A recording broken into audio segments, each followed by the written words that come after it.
Фазите, които разгледахме условно, се преливат бързо една в друга, което ги прави трудни за разграничаване. Движенията са бързи и енергични.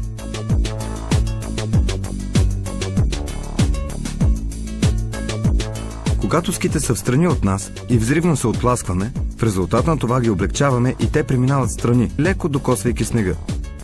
Оттласкването трябва да е задължително от добре закантени ски и да се извършва предимно от външна ска. Презакантването става, като тежестта се остава предимно на външен крак.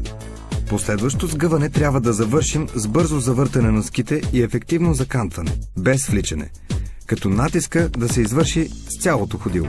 Така завоите ще стават къси и ритмични без вличане. Завъртането на ските става само от краката, като горната част остава с лице към долината, без да следва ските и да участва при тяхното завъртане. Чувството за ритъм е от изключително значение.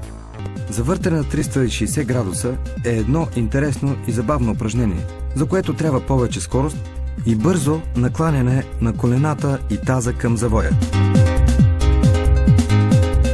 Упражнение щеки пред тяло и изпълнение на къси радиуси.